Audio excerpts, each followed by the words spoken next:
الرحمن الرحيم الحمد لله الذي لم يتخذ صاحبة ولا ولدا ولم يكن له شريك في الملك ولم يكن له ولي من الذل وكبره تكبيرا الله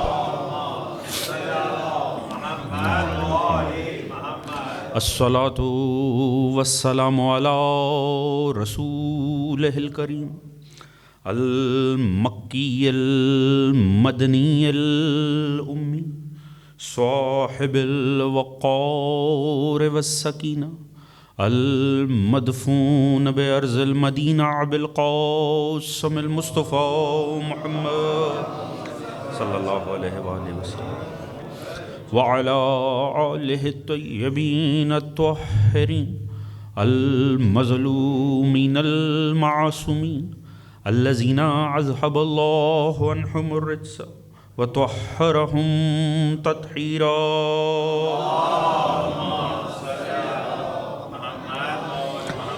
أما بعد فقد قال سبحانه بسم الله الرحمن الرحيم لقد من الله على المؤمنين إذ بعث فيهم رسولا من أنفسهم يتلو عليهم آياته ويزكيهم ويعلمهم الكتاب والحكمة وإن كانوا من قبل لفي ضلال مبين. صلوات محمد وآل محمد.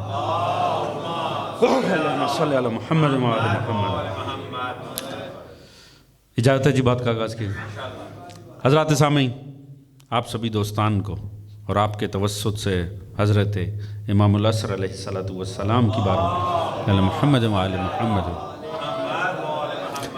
ہدیہ تبریک ہے عید بعثت سرکار ختمی مرتبت محبوب خدا حضرت محمد مصطفیٰ صلی اللہ علیہ وسلم محمد وآل محمد وآل.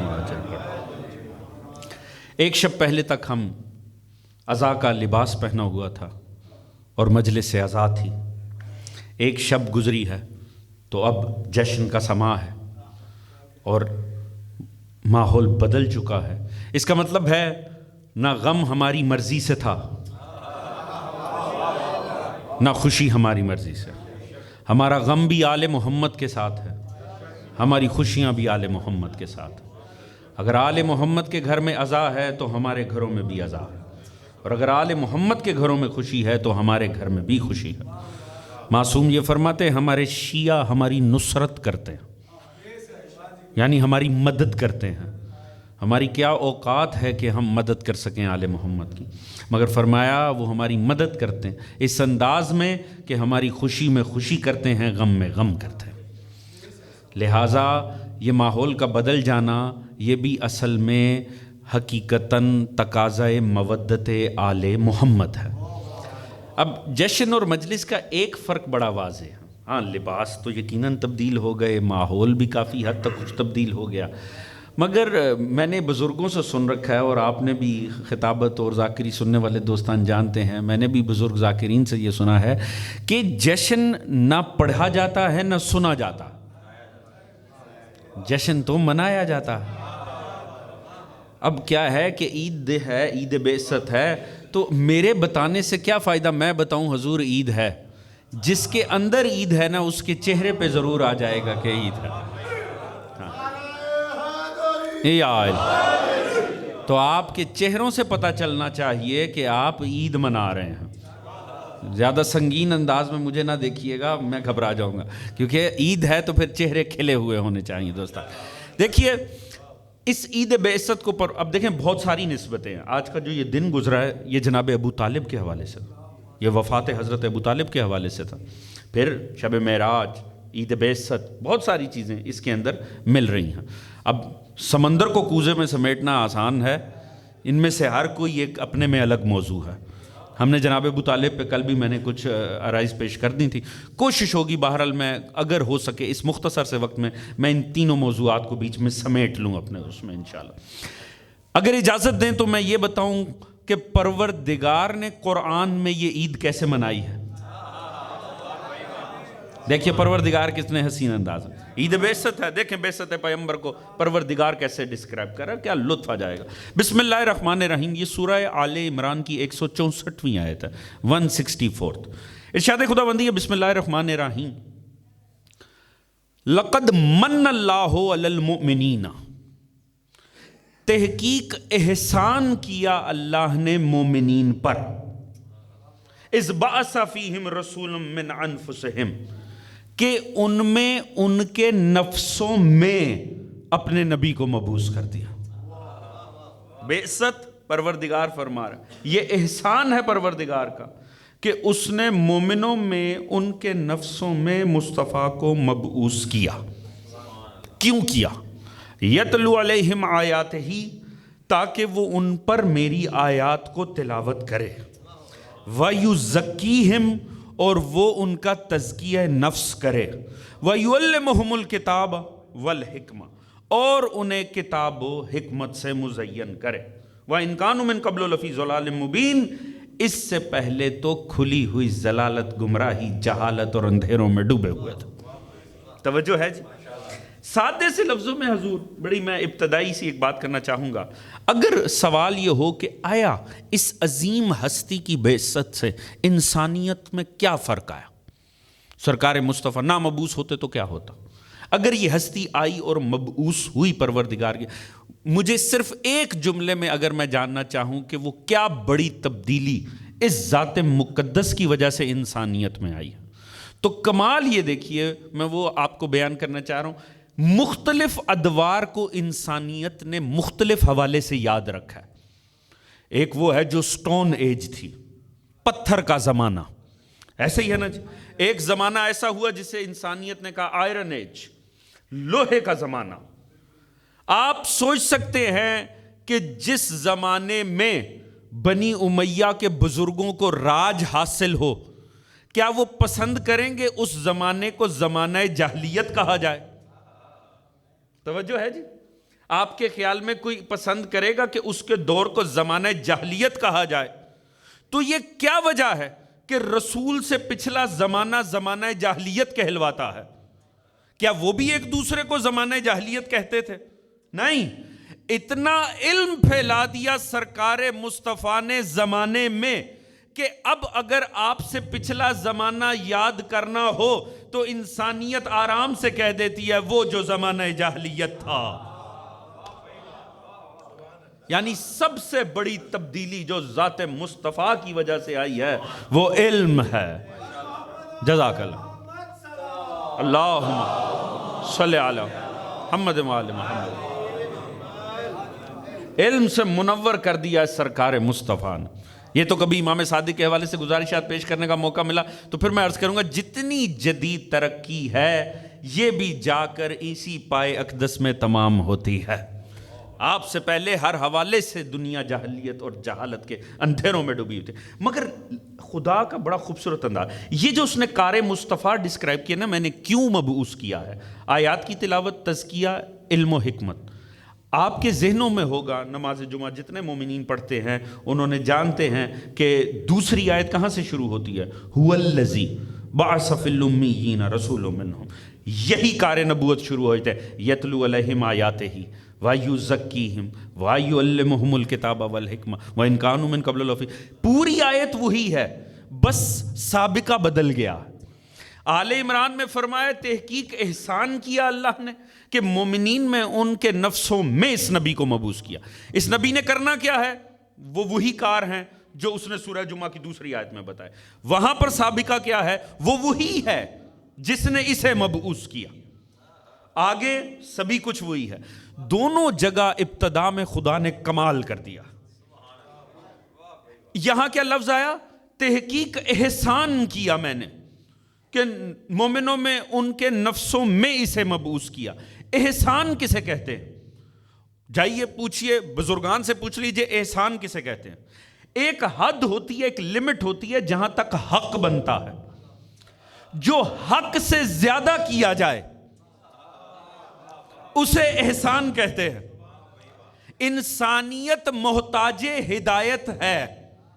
اللہ نے آدم سے عیسیٰ تک سبھی اسی نے مبعوث کیے نا، موسیٰ بھی اس نے بھیجا، ابراہیم بھی اس نے بھیجا، یعقوب و یوسف بھی. کوئی نبی دے کر یہ نہیں کہا میں احسان کر رہا ہوں. جیسے ہی مصطفیٰ دیے کہا میرا احسان ہے. پتا چلا انسانیت آدم سے عیسیٰ تک حق رکھتی تھی کہ اسے یہ دیے جائیں، مگر حبیب دے کر کہہ رہا تمہارا بنتا نہیں، میں دے رہا ہوں، میرا احسان ہے مصطفیٰ. توجہ فرما رہے ہیں صاحبہ؟ مصطفیٰ دے کر کہا یہ میرا احسان ہے. مگر لطف بہت ہے، کہا یہ میں دے کے نہیں رہا ہوں، یہ کمال ہے. لقد من اللہ علی المؤمنین، میرا احسان ہے کہ میں مومنوں میں، ان کے نفسوں میں. آج کا دن جناب ابو طالب کا تھا، پوری توجہ میں سارے مضامین اکٹھے کر کے آپ کو سامنے عرض کرنے. میں دیکھ نہیں رہا ہوں مومنوں میں، ان کے نفسوں میں نبی آیا. نبی کن میں آیا؟ نبی آیا مومنوں میں، ان کے نفسوں میں. توجہ ہے جانے محترم؟ بڑی سادی سی مثال، بچے اور جوان بھی میرا ساتھ دیں گے، جشن ہے لہذا توجہ رکھیے گا. میں مجلس پڑھنے آیا مومنوں میں، میں جشن پڑھنے آیا مومنوں میں. مطلب کیا ہے؟ کیا آپ نے میرے آنے پہ کلمہ پڑھا؟ جنہیں لطف آئے، اگر جشن ہے تو جشن کے انداز میں سننا چاہیے. توجہ فرما رہے ہیں جی؟ کیا میرے آنے کے بعد آپ مومن ہوئے؟ نہیں حضور، آپ پہلے سے مومن تھے. میں اسی لیے تو یہاں پڑھنے آیا کہ یہاں مومن موجود تھے. اللہ نے فرمایا میں نے مصطفیٰ بھیجا مگر قریش کے جاہلوں میں نہیں، مومنوں میں. پتا چلا پہلے کچھ مومن وہاں تھے جن میں اللہ نے مصطفیٰ کو اتارا تھا.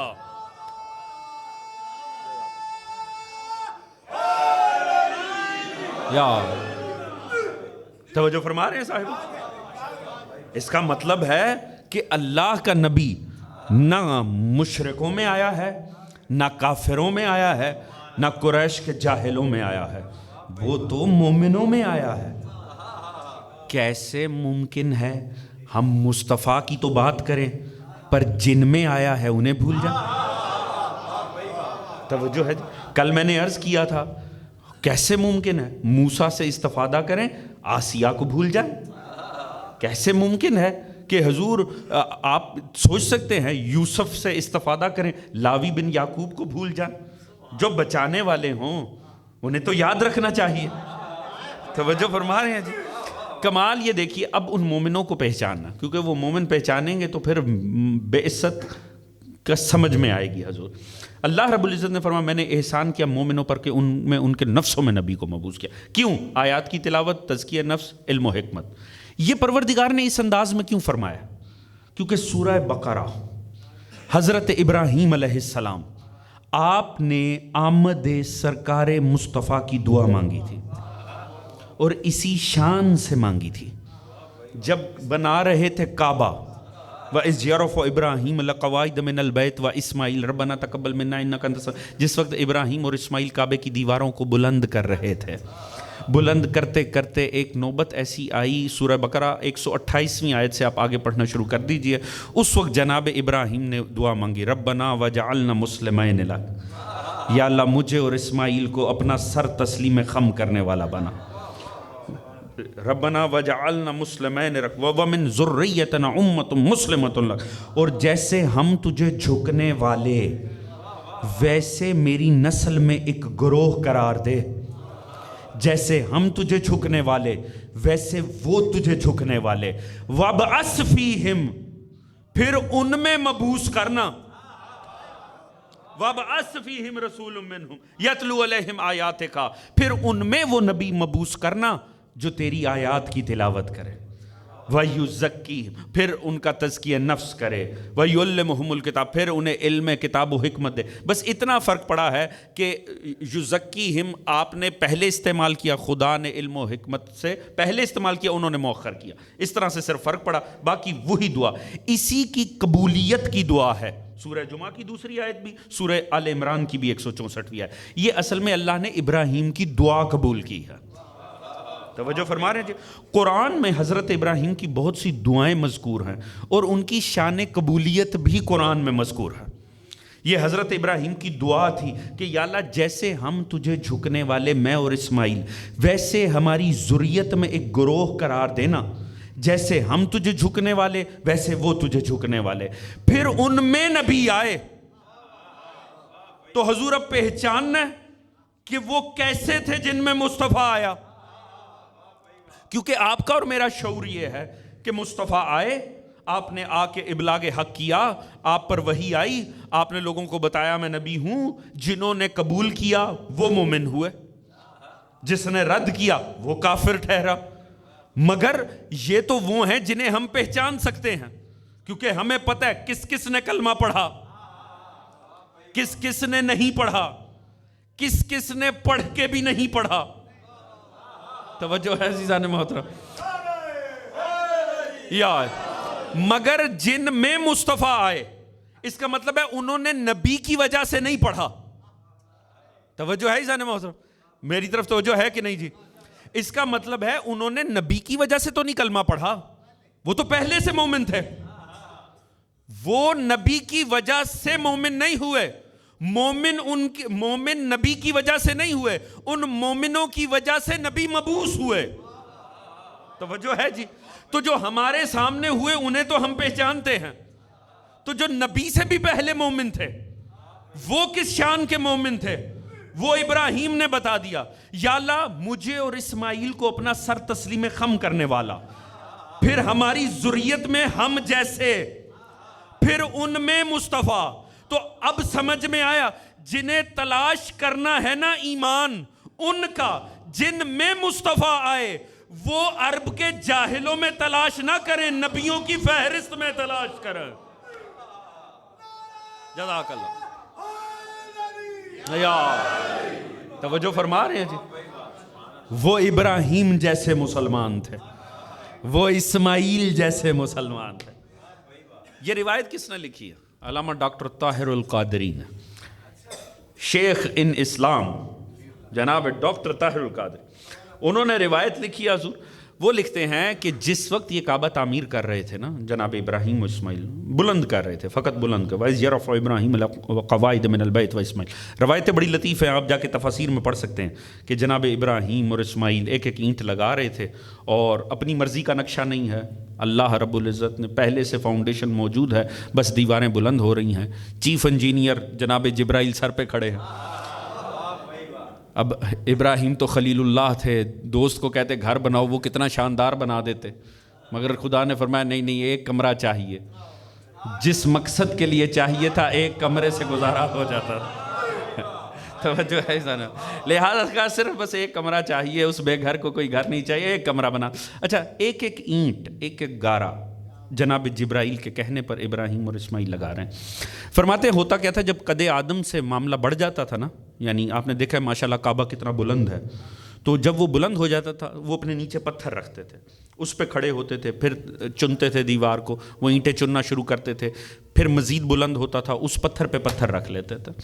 تو جس وقت آپ کے لبھائے اقدس پر یہ دعا آئی نا وَبْعَثْ فِيهِمْ رَسُولٌ، جیسے ہی آمد مصطفیٰ کی دعا ابراہیم کے لبھائے اقدس پر آئی، خدا کو وہ لمحہ اتنا پسند آیا، میرا خلیل مجھ سے میرا حبیب مانگ رہا.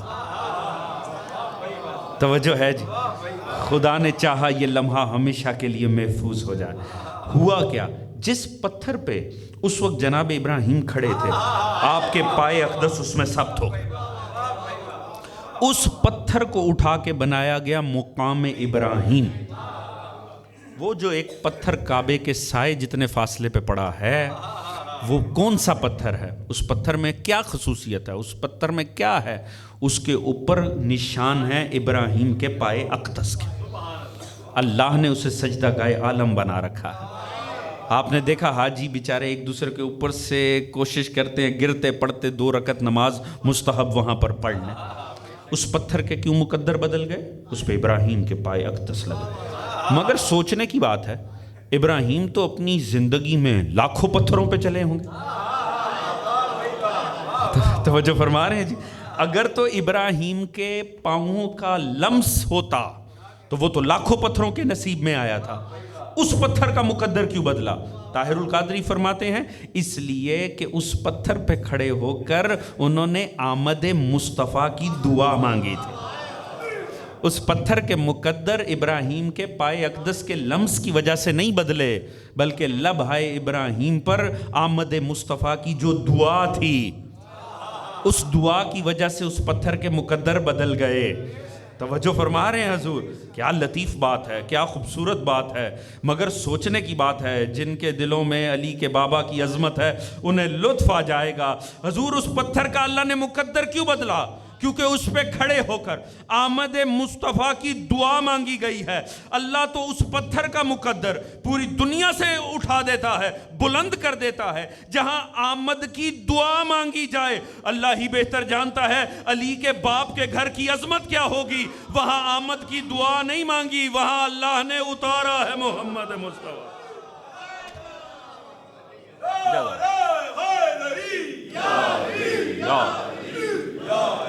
مدد حق، توجہ فرما رہے ہیں صاحبان؟ اللہ ہی بہتر جانتا ہے خانہ ابو طالب خدا کی نظر میں کیا۔ توجہ ہے جانب؟ میں نے اس سے زیادہ لطیف جملہ اس رخ میں کبھی پڑھا نہیں ہے حضور، میں نے مطلب کہ مطالعے میں نہیں، جتنا مجھے اس ایک جملے کا ایک لطف آیا۔ کسی عالم نے کیا ہی خوبصورت بات لکھی، اس نے کہا یہ خدا نے بڑا عجب کام کیا۔ ابھی 13 رجب کے آپ نے جشن گزارے ہوں گے، علی کعبہ میں آئے، مصطفیٰ علی کے بابا کے گھر آئے، ایسے ہی ہے نا جی؟ مولا علی مولود کعبہ، رسول اللہ مولود بیت ابو طالب۔ تھوڑا سا دیکھا جائے تو سیکوینس مختلف نہیں ہونا چاہیے تھا۔ علی آتے اپنے بابا کے گھر میں، مصطفیٰ آ جاتے کعبہ میں، اور لوگ بھی تو ہم سے یہی کہتے ہیں کہ دیکھو صاحب اگر اس میں کوئی فضیلت ہوتی تو پھر جناب مصطفیٰ نہ کعبے میں پیدا ہو جاتے، تو جب وہ نہ ہوئے تو اس میں اصل میں کوئی فضیلت کی بات ہی نہیں ہے۔ توجہ ہے جی؟ تو ان سب کی بھی تسلی ہو جاتی اگر تھوڑا سا سیکوینس بدل جاتا، اور شاید لوگوں کو لگتا کہ یہ ٹھیک ہے کہ اگر مصطفیٰ کعبے میں آتے، علی بیت ابو طالب میں آتے، مگر خدا نے عجب سلسلہ کیا۔ مصطفیٰ پیدا ہوئے جناب ابو طالب کے گھر، علی پیدا ہوئے بیت اللہ۔ کیا ہی لطیف خدا کی قسم انہوں نے بات لکھی، کہا اگر ہم کہیں یا اللہ آخر یہ تو نے کیا کیا، تو نے علی کو اپنے گھر بھیج دیا، مصطفیٰ کو ابو طالب کے گھر۔ ہاں تو مصطفیٰ کو اپنے گھر لاتا، علی ابو طالب کے گھر آتا۔ وہ فرماتے ہیں کوئی تعجب نہیں پروردگار کا ہے، میں نے علی کو وہاں اتارا جو کائنات کی نظر میں افضل ترین گھر تھا، وہاں میں نے علی کو بھیج دیا۔ جو میری نظر میں افضل ترین گھر تھا وہاں میں نے مصطفیٰ کو اتارا۔ اللہ اللہ یا علی یا جزاک اللہ۔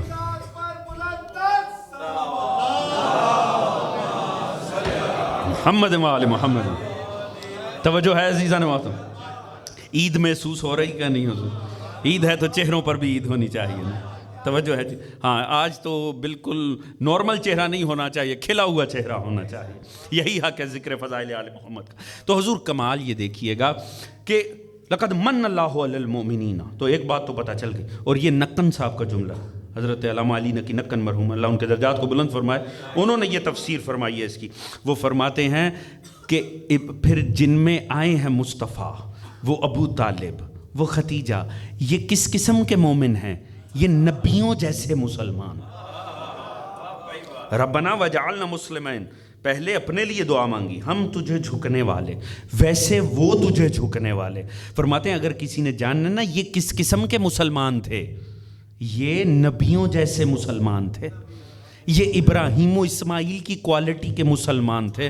نقن صاحب نے کیا لطیف اس جملے کو اگر میں خطابت میں پیرو کر دوں تو پھر لطف ہی کیا، میں سادگی سے عرض کروں کمال کر دیا۔ وہ کہتے ہیں دنیا والوں تمہیں ابو طالب کا تاریخ سے ایمان نہیں ملتا، ہمیں تو قرآن سے ان کی عصمت بھی مل گئی ہے۔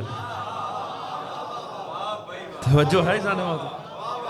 وہ تو ابراہیم و اسماعیل کی کوالٹی کے مومن تھے۔ توجہ فرما رہے ہیں جی؟ حضور بھیجا کن میں ہے؟ میں نے مومنین میں. اچھا لیں، اب چونکہ جشن ہے نا، جیسے آغا نے ایک شعر پڑھنے سے پہلے کہا نا، تو جشن ہے تو پھر جشن ہے، سیدھی سی بات ہے. خدا کرے سمجھ جائیں، میں آگے بڑھ جاؤں گا. حضور کمال یہ دیکھیے، کم از کم ایک بات تو پتہ چل گئی، ایک بات تو پتہ چل گئی، نبی آتا ہے مگر آتا مومنوں میں ہے. توجہ ہے جی؟ اس کا مطلب ہے نبی ہونے کے لیے اوپر نسلیں مومن ہونی چاہیے. میں نے بڑی سادگی سے کوئی بات عرض کیا حضور. توجہ ہے جی؟ نبی ہوتا ہے مگر اوپر بھی ایمان ہونا چاہیے. چلے میں جملہ بدل کے عرض کر دیتا ہوں، کافروں کی اولاد کبھی کسی طور نبی نہیں ہو سکتی. توجہ ہے جانے والا؟ دیکھیں اس بات کو بھئی، اگر کوئی کہہ دے ہاں صاحب اگر کوئی سید ہوتا تو ترپال سنگھ ہوتا. توجہ ہے جی؟ کیا کسی کو یہ بات سمجھ میں آئے گی؟ کیوں؟ دیکھیں اگر کوئی کہہ دے بھئی ہاں اگر کوئی سید ہوتا نا تو ترپال سنگھ ہوتے، کسی کو یہ بات سمجھ میں آئی؟ کیوں؟ سید ہونے کے لیے باپ مومن ہو یا نہ ہو، سید ہو. توجہ ہے جی؟ اگر باپ سنگھ ہے تو بیٹا کسی طور سید نہیں ہو سکتا. خدا فرما رہا ہے میں نبی بھیجتا ہوں مومنوں میں. اب اگر کوئی نبی ہوتا مر کے بھی نہ ہوتا، اگر اوپر ہی ایمان نہیں ہے تو نسلوں میں کہاں سے ہوتا؟ توجہ ہے نا محترم؟ احتمال کرنے کے لیے بھی نسلوں میں ایمان شرط ہے.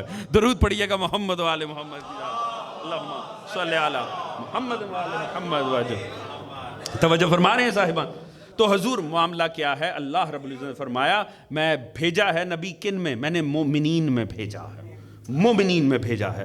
حضور یہ دیکھیں، میں نے کل بھی ایک جملہ عرض کیا تھا، وہاں سے موسیٰ آ رہے ہیں، اللہ نے پہلے ہی دربار فرعون میں آسیہ کو پہنچا دیا ہے. کیوں؟ اللہ نبی بھیجتا ہے، اللہ معصوم بھیجتا ہے، مگر نہ جاہلوں میں بھیجتا ہے، نہ مشرکوں میں بھیجتا ہے، نہ کافروں میں بھیجتا ہے. وہ پہلے استقبال کے وسیلے بناتا ہے. توجہ ہے جی؟ دیکھیے الم یجد کا یتیم فآویٰ ووجدک ضالا فہدیٰ ووجدک عائلا فاغنیٰ. کسی نے پوچھا، یہ روایت ہے معانی الاخبار، معانی الاخبار شیخ صدوق کی کتاب ہے. معانی الاخبار یعنی روایتوں کے اصل معنی کیا ہیں، کسی بھی روایت کا اصل مفہوم کیا ہے. اور پوچھا کس سے راوی نے؟ جناب عبداللہ ابن عباس سے. عبداللہ ابن عباس سے پوچھا، عبداللہ ابن عباس یہ پروردگار نے کیا فرمایا؟ آپ یتیم تھے، ہم نے آپ کو سہارا دیا، اس کا معنی کیا ہوا؟ جناب عبداللہ ابن عباس نے کہا تمہیں نہیں پتا کہ نبی کے بابا آپ کے آنے سے پہلے دنیا سے اٹھ گئے تھے؟ کہا ہاں بالکل پتا ہے. ہم نے فرمایا جو رائج یتیمی کا معنی ہے وہ رسول پر صادق بیٹھتا تھا. پروردگار فرما رہا ہے آپ یتیم تھے، ہم نے آپ کو سہارا دیا. وہ بڑا قابل تھا راوی بھی. اس نے کہا سرکار میں نے عموم والی تفسیر نہیں پوچھی، خصوص والی پوچھی. آپ مجھے ٹرکھائیں نا، مجھے اس کا اصل معنی بتائیں. حضور قرآن پے در پے اپنے معنی رکھتا ہے، مفاہیم رکھتا ہے، پڑھتے ہیں قرآن کی. اس نے کہا مجھے عمومی معنی پہ نہ ٹرکھائیں، یہ تو مجھے بھی پتا ہے، یہ تو سامنے کی بات ہے. اصل معنی کیا ہے؟ عبداللہ ابن عباس معنی الاخبار شیخ صدوق فرماتے ہیں، عبداللہ ابن عباس مسکرا کے فرمانے لگے اگر تو حق سننا چاہتا ہے تو سن.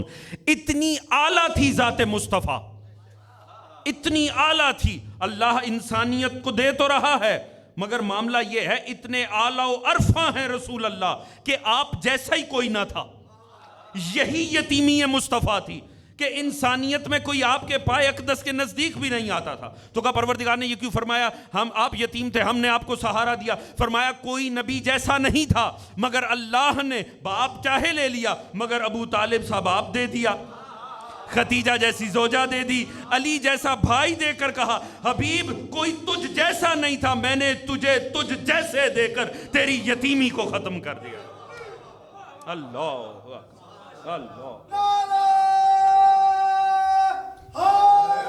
یا توجہ فرما رہے ہیں صاحب؟ مصطفیٰ کو مصطفیٰ جیسے دیے ہیں پروردگار نے. مصطفیٰ جاہلوں میں نہیں آئے ہیں، مشرکوں میں مبعوث نہیں ہوئے، کافروں میں مبعوث نہیں ہوئے، بلکہ اللہ نے پہلے مومن ارد گرد رکھے ہیں، بعد میں مصطفیٰ کو اتارا ہے. یا یوں کہوں مصطفیٰ کو اتارا ہی اس لیے ہے کہ پہلے ابو طالب کو وہاں رکھا ہے. یہ بعثت پیمبر نہ ہوتی اگر ابو طالب سا رفیق نہ ہوتا، خدیجہ سی زوجہ نہ ہوتی، علی سا بھائی نہ ہوتا. توجہ ہے جی. تو جو وسیلہ بنے ہیں بعثت مصطفیٰ کا، ان کا شکریہ کیے بغیر تعلیمات مصطفیٰ سے استفادہ نہیں ہو سکتا ہے. ان سے دشمنی کر کے یہ نمک حرامی ہے. اور یہ تو میں نے آپ کو عرض کیا، مانی الاخبار شیخ صدوق، اگر آیت اللہ حسین بخش جاڑا، انہوں نے تو جملہ ہی بڑا لطیف لکھا ہے. وہ کہتے ہیں پروردگار تو فرما رہا ہے مصطفیٰ سے، اے حبیب آپ یتیم تھے، ہم نے آپ کو سہارا دیا. آپ بے مال تھے، میں بڑے احترام سے ترجمہ کروں، آپ بے مال تھے، ہم نے آپ کو صاحب مال کر دیا. فرماتے یا اللہ یہ تو سبھی پہ کرتا ہے، وہ احسان جتانا جو سوائے ذات مصطفیٰ کے کسی پہ اور پہ تو نے کیے ہی نہ ہو. وہ کہتے ہیں ہر یتیم کا سہارا تو ہی ہے، ہر مسکین کا سہارا تو ہی ہے. کوئی آپ کو ایسا بھی یتیم ملتا ہے جس کا خدا کے سوا کوئی سہارا ہے؟ خدا تو ہر یتیم کا سہارا ہے. وہ کہتے ہیں یا اللہ تو وہ کیوں احسان جتا رہا ہے جو تو ہر کسی پہ کرتا ہے؟ ہاں تو یہ کہہ مصطفیٰ ہم نے آپ کو خاتم النبیین بنا دیا. یہ بات سمجھ میں آتی ہے کہ سوائے ذات مصطفیٰ کے کوئی خاتم النبیین نہیں ہے. پروردگار تو یہ کیوں نہیں کہتا اے حبیب ہم نے آپ کو صاحب قرآن بنا دیا؟ کیونکہ یہ احسان سوائے ذات مصطفیٰ کے کسی پہ ہوا ہی نہیں. پروردگار یہ کیوں نہیں فرماتا اے حبیب ہم نے آپ کو صاحب معراج بنا دیا؟ کہتے ہیں نہیں یا اللہ تو وہ احسان گنوا رہا ہے کہ جو بنیادی طور پہ تیرے سبھی کے لیے ہیں، اور کتاب وہ ہے، قرآن وہ ہے جو مصطفیٰ کی سیرت کی نہیں مشن کی کتاب ہے. توجہ ہے عزیزان محترم. احسان وہ ہیں جو بڑے ذاتی قسم کے ہیں، جبکہ قرآن مشن کی کتاب ہے. تو قرآن میں کیوں لکھ رہا ہے؟ یہ حسین بخش جاڑا صاحب، آیت اللہ حسین بخش جاڑا صاحب تفسیر انوار النجف کا جملہ ہے. وہ فرماتے ہیں پروردگار جانتا تھا کسی کو تکلیف صاحب معراج ہونے سے نہیں ہونی، صاحب قرآن ہونے سے نہیں ہونی. اصل میں انکار علی کے باپ کا اور خدیجہ کے احسان کا ہونا ہے. اسی لیے خدا نے قرآن میں لکھ دیا تاکہ تا صبح قیامت کم از کم قرآن پڑھنے والوں میں کوئی ابو طالب اور خدیجہ کا نمک حرام پیدا نہ ہو جائے. اللہ اللہ. میں مستند علماء کے اقوال آپ کے سامنے پیش کر رہا ہوں جی. توجہ فرما رہے ہیں جی. ہاں انہی ہستیوں کا تو شکر ہے، انہی ہستیوں کا تو احسان پہلے ادا کرنا چاہیے کہ جن کے سبب سے اللہ نے ذات مصطفیٰ ہمارے حوالے کی. دیکھیں اس بات کو سمجھے، جوان بیٹھے ہیں، میں بات کو ایک دوسرے درجے میں لے کر جا رہا ہوں. حقیقت ہے کہ ابھی بھی میں بہت سفر کر کے آپ کے سامنے حاضر ہوں. کم ایسا ہوتا ہے کہ پڑھتے ہوئے سر میں درد ہو رہا ہو، مگر مسلسل کل 4 مجالس پہ آپ کے پاس حاضر ہوا تھا، آج بھی دور کا سفر، لہٰذا میں آپ کی محبت کے سر پہ پڑھ رہا ہوں. حقیقت دیکھیں اس بات کو بڑے اہم سے سمجھیے گا، یہ کتنا بڑا پروردگار نے، دیکھیں جناب ابو طالب کا وجود اور جناب خدیجہ کا وجود، اس بات کی ذرا آپ تھوڑا سا اس میں حساسیت ہے، جوان سمجھیں گے. دیکھیں یہ جو نبی کے ارد گرد ہونا ہے نا، یہ کتنا بڑا اور یہ کتنا نازک مرحلہ. کتاب ہے ٹروتھ اباؤٹ محمد صلی اللہ علیہ وآلہ وسلم، اور یہ لکھی ہے رابرٹ سپینسر نے. وہ یونیورسٹی آف کیرولائن نارتھ یا ساؤتھ، ان میں سے کسی ایک یونیورسٹی کا ڈین بھی رہا ہے اپنی فیکلٹی کا. اس نے کتاب لکھی ٹروتھ اباؤٹ محمد. یہ معروف مستشرقین میں سے ہے، یعنی وہ افراد جو اسلام پہ تحقیق کرتے ہیں، بنیادی طور پہ خلاف تحقیق کرتے ہیں. یہ بھی اس نے کتاب لکھی ہے رسول کی حمایت میں نہیں، آپ کی مخالفت میں، یعنی آپ کی ڈیوائن رسالت کا انکار کیا، آپ کی پروفٹ ہوڈ کا انکار کیا. جو سابقہ صدر، میں تو کہہ سکتا ہوں ہمارے سابقہ صدر تھے جناب ٹرمپ، یہ ان کا انتہائی نزدیکی بڑا کلوز دوست تھا. اس بدبخت نے یہ کتاب لکھی ٹروتھ اباؤٹ محمد. اس نے آپ کی نبوت کا انکار پہ دلائل دی ہیں. ان میں سے وہ ایک دلیل لے کر آتا ہے، ذرا آپ سمجھیے گا اس کی حساسیت کو، اور جوان اس بات کو سمجھیں. اس نے ایک روایت لکھی. روایت کیا تھی آپ جانتے ہیں؟ ایک ام المومنین ہیں جناب زینب بنت حجش. جناب زینب ایک رسول کی زوجہ کا نام ہے. یہ رسول کی پھوپھی ذات تھیں، یعنی رسول خدا کی کزن تھیں. ان کی شادی رسول نے کروائی تھی جناب زید سے. زید رسول خدا کے غلام تھے، مگر معروف یہ تھا کہ یہ آپ کے منہ بولے بیٹے ہیں، یعنی بیٹے تصور ہوتے تھے. وہاں عربوں میں ایک رواج تھا کہ وہ منہ بولے بیٹے کو بھی اصل حکم میں لیا کرتے تھے. لہٰذا جس طرح ایک بہو سے نہیں عقد ہو سکتا وہ یہی تصور کرتے تھے۔ اللہ رب العزت نے جب ہوا یہ کہ زید سے شادی کروائی رسول نے جناب زینب کی، اپنی پھوپھی ذات کی، کچھ عرصے بعد ان کے معاملات آپس میں خراب ہوئے، طلاق ہو گئے۔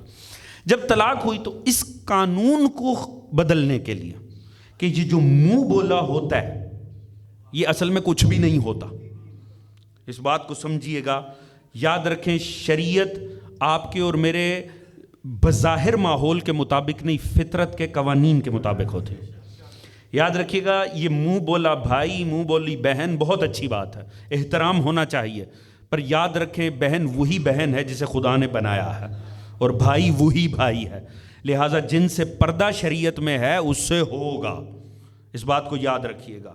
ہمیں اپنی نئی قوانین سازیاں نہیں کرنی چاہیے، فطرت کے اصولوں کے مطابق شریعت چلتی ہے، لہٰذا جس سے پردہ ہے اس سے پردہ ہے۔ یہ جو منہ بولے کا تصور ہے، یہی وجہ ہے ہمارے شریعت کے اندر اس کا کوئی اصل شرعی حیثیت اس کی کوئی بھی نہیں ہے، لہٰذا لے پالک والے مسائل بھی اس بات کو سمجھنا چاہیے۔ اگر کسی کی اولاد کو آپ لے بھی لیں، یاد رکھیں جیسے ہی وہ بالغ ہوگا، بظاہر جو اس کی ماں یا بظاہر جو اس کا باپ ہوگا اس کے لیے بھی وہ نامحرم ہو جائیں گے، لہٰذا ان چیزوں کو سمجھنا چاہیے۔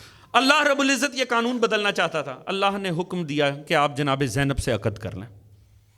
اب اتفاقاً جناب زینب انتہائی حسین خاتون تھی، آپ کا حسن بھی خواتین میں معروف تھا۔ جب اللہ رب العزت نے حکم دیا سرکار مصطفیٰ کو کہ آپ، توجہ ہے نا آپ دوستو، کہ آپ عقد کر لیں، جب رسول خدا نے یہ ارادہ ظاہر کیا، بخاری شریف کی روایت ہے، اور رابرٹ سپینسر نے بخاری شریف ہی سے کوٹ کی ہے، باقاعدہ بخاری شریف کا حوالہ دے گا۔ ایک مخصوص زوجہ رسول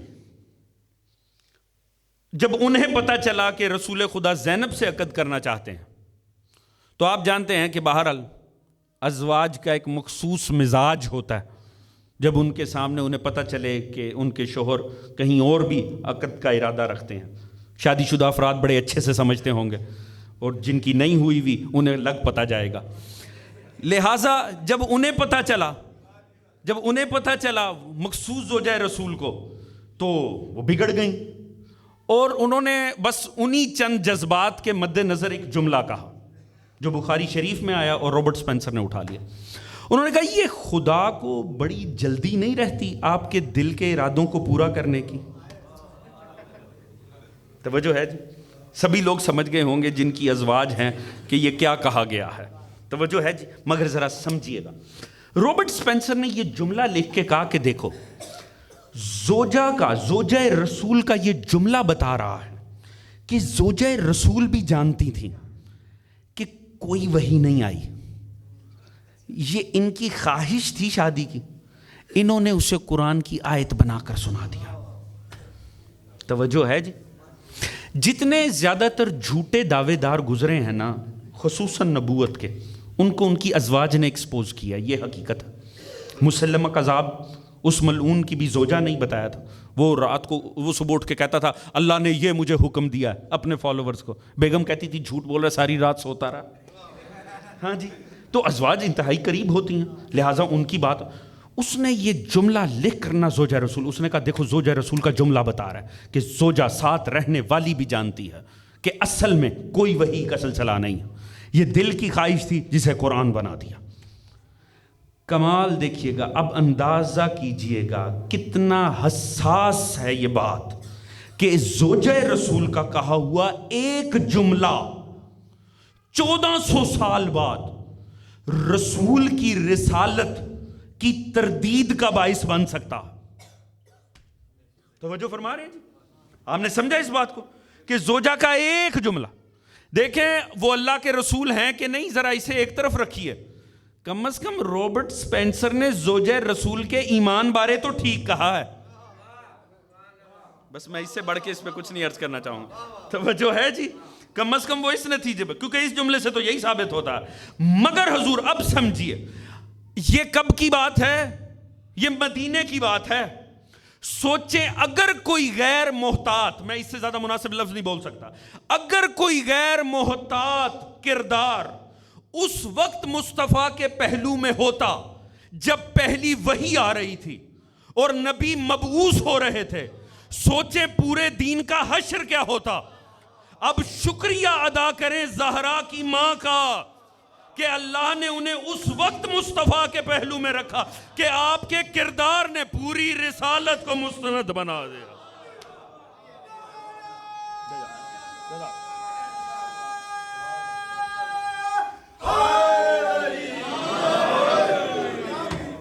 جزاک اللہ جزاک. توجہ فرما رہے ہیں صاحبہ. حضور یہ ابو طالب اور ختیجہ تھے کہ جن کی وجہ سے یہ رسالت نہ قائم ہوتی نہ یہ چلتی اگر جناب ابو طالب و ختیجہ نہ ہوتے اور علی اور آل علی نہ سامنے ہوتے. توجہ فرما رہے ہیں جی. یہ رسالت، یہ بعثت رسالت جناب ابو طالب و ختیجہ کی وجہ سے. یہ ہیں وہ مومن جن میں اللہ نے اپنے نبی کو مبعوث کیا ہے. کس لیے مبعوث کیا ہے؟ یتلو علیہم آیاتہ، تاکہ وہ آیات کی تلاوت کرتے، وَيُزَكِّيهِمْ اور تزکیہ نفس کرتے، وَيُعَلِّمُهُمُ الْكِتَابَ وَالْحِکْمَةَ اور وہ کتاب کا علم دے، حکمت کا علم دے. لیجئے ایک اور اس آج کی شب کی وہ پوری کرتے ہیں. یہ بھی کس کا؟ یہ بھی نقن صاحب ہی کی تفسیر سے عرض کروں. نقن صاحب نے کیا خوبصورت بات لکھی ہے اور واقعی بڑی لطیف بات لکھی ہے. وہ فرماتے ہیں نبی کس لیے آیا؟ علم و حکمت دینے کے لیے آیا. علم و حکمت دینے کے لیے آیا. جب علم و حکمت، اس کا مطلب وہ فرماتے ہیں اب علم دنیا میں کہیں چلا جائے، علم کسی درجے میں چلا جائے، مصطفیٰ کو اس سے آگے ہونا چاہیے. ہیں میرے ساتھ کہ نہیں حضرت؟ حکمت کہیں چلی جائے، مصطفیٰ کو آگے ہونا چاہیے. وہ فرماتے ہیں انسان کی ساری کامیابی جو ہے، اگر آپ اسے ٹوٹل اگر ایک اس میں لے کر آئیں، ایک ضابطے میں، انسان نے کیا مارکا مارا ہے؟ انسان نے کیا مارکا مارا ہے؟ انہوں نے فرمایا 2 کام انسان نے کیے. اس نے ٹائم اور سپیس کو اپنے ہاتھوں میں لیتا چلا گیا. یہ جتنی ترقی ہے انسان کر کیا رہا؟ وہ کام جو آج سے 1400 سال پہلے ہزاروں دنوں میں ہوتے ہوں گے، وہ آج چند لمحوں کے اندر سمٹ کر آ گئے. ایسے ہی ہے نا جی. پھر انسان نے فاصلوں کو سمیٹ لیا. انسان نے فاصلے کیسے سمیٹے ہیں؟ وہ فاصلے جن میں کئی انسان کے ماہ و سال لگ جاتے تھے، انسان انہیں کھینچتا ہفتوں اور دنوں کے اندر لے آیا.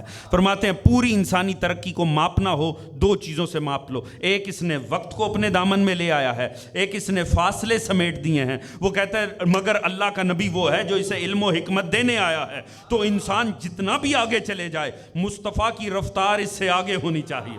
مصطفیٰ کو تو اس سے آگے ہونا چاہیے. فرماتے ہیں 2 ہی تو انسان کی ترقی تھا، ایک ٹائم، ایک سپیس. اللہ نے دکھایا تم کہیں چلے جاؤ، میرا مصطفیٰ تم سے رفتار میں بھی آگے ہوگا، وقت میں بھی آگے ہوگا. لہٰذا ایک ہی معراج اتنی سرعت رفتار سے کرائی ہے کہ واپس پلٹتے ہیں تو ابھی بستر نے گرمی نہیں چھوڑی اور کنڈی ابھی بھی ہل رہی ہے.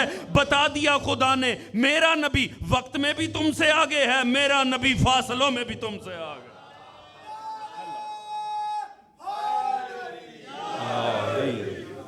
توجہ فرما رہے ہیں صاحب.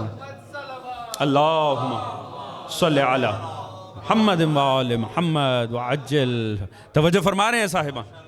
لہٰذا یہ کرنے کیا آئے ہیں؟ یہ سب سے پہلے دیکھیے، یہ تفاسیر کا بڑا لطیف نکتہ. علماء تفسیر لکھتے ہیں کہ قرآن میں جہاں سیکوینس آئے نا الفاظ کا کسی معاملے میں، اس میں بھی کوئی حکمت پروردگار. سورہ بقرہ میں ابراہیم نے جب مانگا نا کہ نبی مبعوث کر، وہ کرے کیا؟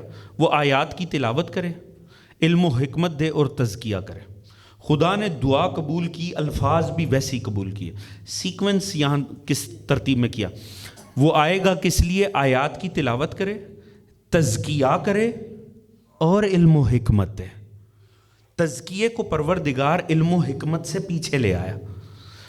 علماء تفسیر یہ کہتے ہیں جہاں سیکوینس آئے نا الفاظ میں، اس میں کوئی مصلحت پروردگار. لیجیے اب میں ایک درس کی بات عرض کرنے چاہ رہا ہوں جو ہماری زندگی میں کوئی انقلاب برپا کر سکے. یعنی یہ نبی کرے گا کیا؟ یہ قرآن پیش کرے گا، تزکیہ کرے گا، پھر علم و حکمت دے گا. کیوں اللہ نے تزکیے کو علم و حکمت کے اوپر رکھا؟ کیونکہ علم و حکمت ہے نور خدا. یہ وہاں نہیں آتا جہاں نجاست ہو. توجہ ہے جی. پہلے باطن پاک ہوں گے، پھر علم و حکمت ودیت ہوگا. توجہ ہے جی. لیں آپ کی مقدر اور بس میرے ذہن میں جیسے جیسے مطالب آ رہے ہیں یہ بھی لیجئے. میرا ذہن پہنچ گیا علامہ نقن ہی کی تفسیر سے. لیجئے اگر اجازت ہے میں ایک جملہ عرض کروں. علم دینا ہے، حکمت دینی ہے. فرماتے ہیں دونوں کام مصطفیٰ نے کرنے ہیں، علم بھی دینا ہے، حکمت بھی دینی ہے. اچھا حکمت کیا ہے؟ حکمت ملتی ہی نہیں ہے جب تک علم سے ہو کر گزرا نہ جائے. علم کی سٹیجز کو کراس کرو تو پھر حکمت آتی ہے. فرماتے ہیں رسول نے دونوں کا ہی وارث بنایا مگر بڑے حسین انداز سے. جب علم کی بات آئی فرمایا انا مدینۃ العلم وعلی بابو. جب حکمت کی بات آئی انا بیت الحکمت وعلی بابو. علم کی بات آئی میں شہر علم علی دروازہ. حکمت کی بات آئی میں حکمت کا گھر اور علی دروازہ. علی تو دونوں صورتوں میں دروازے ہیں مگر علم کے لیے شہر، حکمت کے لیے گھر. کیوں؟ فرماتے ہیں حکمت تک پہنچا ہی نہیں جا سکتا جب تک علم سے ہو کر نہ جاؤ. گھر شہر کے اندر ہوتا ہے، لہٰذا شہر علم میں داخل ہوگے تب حکمت کے دروازے پر پہنچو گے. پر یاد رکھنا شہر میں داخل ہونے کے لیے بھی علی چاہیے، بیت تک اندر داخل ہونے کے لیے بھی علی چاہیے. علی دونوں صورتوں میں چاہیے. یاد جزاک اللہ، علی دونوں صورتوں میں چاہیے. توجہ ہے جی. اچھا اب ہوگا کیا؟ اس کا مطلب فرماتے ہیں جس انداز میں، یہ نکن صاحبی کی تفسیر ہے کہ جس انداز میں اللہ نے یہ چاروں کار نبوت بتائے نا، مصطفیٰ نے اسی انداز سے کیا، اسی انداز سے کی. بالکل کیا سب سے پہلے رسول نے قرآن لے لیا اور آ کر جب قرآن آپ پر آیا، آپ مبعوث ہوئے، آپ نے قرآن سنانا شروع کر دی. آپ کی ہدایت کا آغاز ہی قرآن سے ہوا. قرآن سن کر جو متاثر ہوئے، جو داخل ایمان ہوئے، جو رسول پر ایمان لائے، اب ان کا تزکیہ کرنا شروع کیا. شراب چھوڑ دو، جھوٹ بولنا چھوڑ دو، ہمسائے کا حق مارنا چھوڑ دو، حرام چیزوں سے اجتناب کرو. ان کو طہارت عطا کی. جیسے جیسے کوئی پاک ہوتا گیا اسے مصطفیٰ علم سے نوازتے رہے. جب علم سے نوازا پھر جو علم کے درجوں میں آگے تک گئے وہ انہوں نے حکمت کے باب کھول لیے. توجہ ہے جی. وہ فرماتے ہیں جو اللہ نے کار نبوت بتائے تھے وہی انداز سرکار مصطفیٰ رہا. قرآن، تزکیہ نفس، علم، حکمت. اب یہ بڑی لطیف بات ہے، آپ تھکے تو نہیں ہیں جی؟ عرض کر دوں. وہ فرماتے ہیں نبی نے قرآن دیا، کیا ہر سننے والا قرآن سن کر مومن ہوا؟ نہیں ہوا. وہ بھی تھے جو ہوئے، وہ بھی تھے جو نہیں ہوئے. تو اس کا مطلب ہے قرآن نبی نے دیا، ہر کوئی متاثر نہیں ہوا. اگلی نوبت جو ہو گئے، تزکیہ کیا، کیا ہر کوئی پاک ہوا؟ وہ بھی تھے کہ جو ایسے پاک ہوئے کہ کمال ہو گیا، اور وہ بھی تھے جو سٹل شراب خور بھی رہے، جو حرام کے ارتکاب بھی کرتے رہے. اچھا اگلے درجے میں جو پاک ہوئے انہیں علم دیا، کیا سبھی کو علم ایک سا نصیب ہوا؟ کوئی وہ تھے گھر والوں سے پوچھ کے مسئلے بتا رہے، اور کوئی وہ ہے کہ ایک مسئلہ نبی بتا رہے ہیں وہ 1000 باب کھولتا چلا جا رہا. توجہ ہے جی. حکمت میں بھی معاملہ ایسے ہی رہا. فرماتے ہیں دیکھو پہلی سٹیج پر جب ہم کہتے ہیں نبی نے قرآن پڑھا ہر کوئی نہیں مومن ہوا، تو کبھی کسی نے کہا نہ ایسے نہ کہو، ایسے نہ کہو کہ نبی نے قرآن پڑھا اور کوئی ایسا بھی تھا جو قائل نہ ہوا. نہیں تو نبی کے قرآن پڑھنے پہ حرف جائے گا. یہ نہ کہو سارے پاک نہیں ہوئے، نہیں تو نبی کا تزکیہ کرنے پر سوال اٹھے گا. جب ہر سٹیج پہ نبی ذمہ دار نہیں ہے تو یہی 4 کام تو نبی کرنے آئے تھے، نبی کر کے چلے گئے. اب اگر سٹل کوئی بدبخت رہتا ہے تو اسے بدبخت ہی کہا جائے گا. یہ نہیں کہا جا سکتا نہ کہو، نہیں تو نبی کی تربیت پہ حرف آئے گا. توجہ ہے بے شک. توجہ فرما رہے صاحب بھائی، جو نبی کا کام ہے وما آتاکم الرسول فخذوہ وما نبی نے دیا، جو نبی دے لے لو، جو نہ دے مڑ جاؤ. اب اگر کوئی نہیں کرتا یہ اس کی اپنی پرسنل چوائس ہے، اس میں نبی کی تربیت پہ حرف نہیں آ سکتا ہے.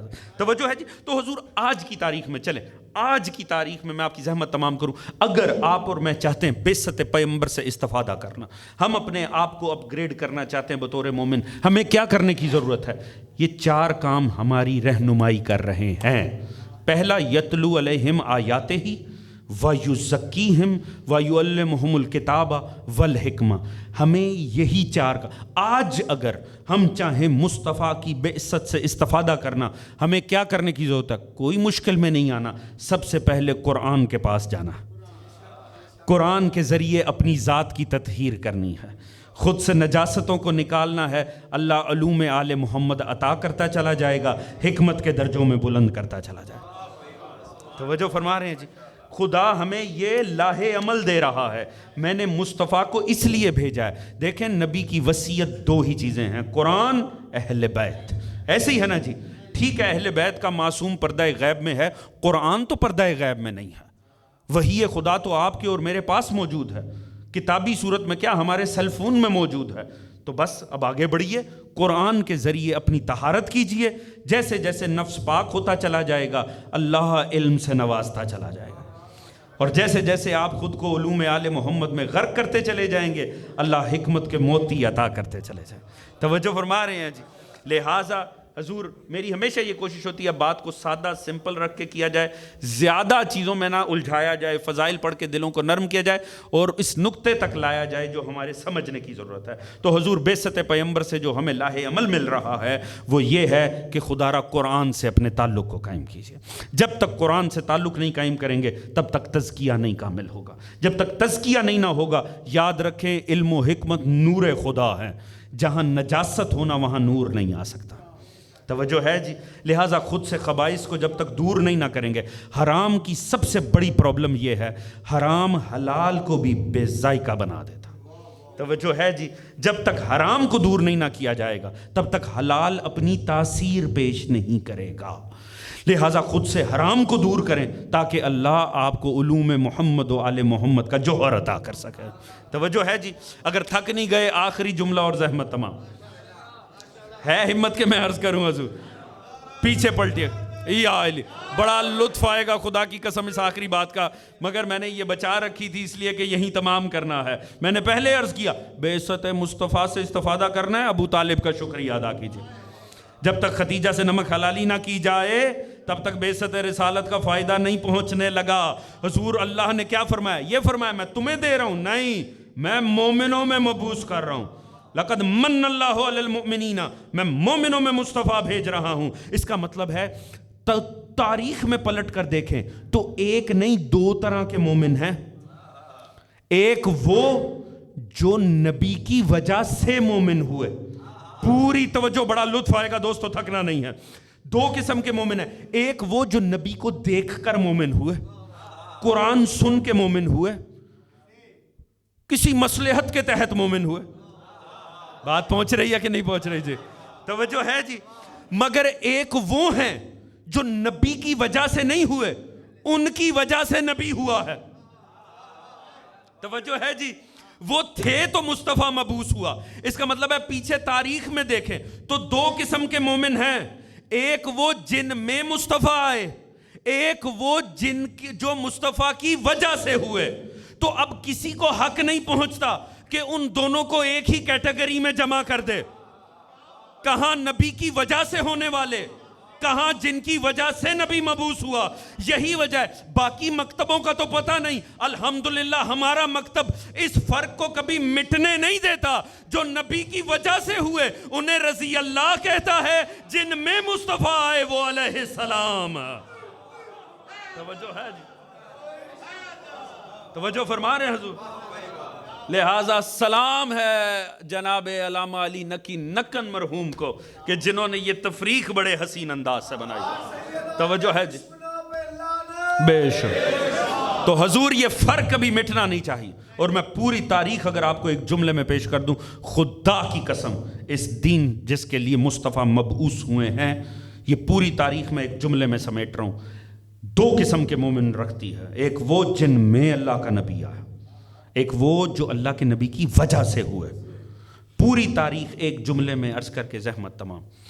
یاد رکھیے جن میں نبی آیا نا، وہ نبی کی وجہ سے مومن نہیں ہوئے، وہ پہلے سے مومن تھے۔ انہوں نے اس دین سے لیا کچھ نہیں، انہوں نے صرف دیا ہے اس دین کو۔ وہ دولت مند پہلے سے تھے، دولت دے دی دین کو۔ وہ شہرت پہلے سے رکھتے تھے، شہرت دے دی دین کو۔ وہ معزز پہلے سے تھے، انہوں نے اپنا نام دے دیا دین کو۔ انہوں نے دین سے بنایا نہیں، انہوں نے دیا دین کو۔ جو نبی کی وجہ سے ہوئے انہیں جانتا کوئی نہ اگر کلمہ نہ پڑھتے. وہ پیٹ سے پتھر باندھ کے بھوکے رہتے تھے. انہیں کھانے کو ملا تو دین کی وجہ سے, انہیں پہننے کو ملا تو دین کی وجہ سے, انہیں نام اور عہدے ملے تو دین کی وجہ سے. تو حضور کجا دین کو دینے والے, کجا دین سے لینے والے. توجہ ہے جی. یہ پوری تاریخ میں نے آپ کے سامنے ایک جملے میں سمیٹ دیا. تو خدا را دین کو دینے والوں کا تقدس اور رکھیے, دین سے لینے والوں کے معاملے اور رکھیے. ابو طالب اور ختیجہ ان مقدس ہستیوں کا نام ہے جو بعثت پیغمبر کی وجہ بن رہے ہیں. بس حضور بعثت پیغمبر سے استفادہ کیجئے, خود کے دلوں کو قرآن سے منور کریں. اللہ تعالیٰ آپ کو علوم آل محمد کی حکمت سے عطا فرمائے انشاءاللہ. دعا کرتے ہیں پروردگار عالم بحق محمد و آل محمد ہمیں دین محمد و آل محمد پڑھنے, اس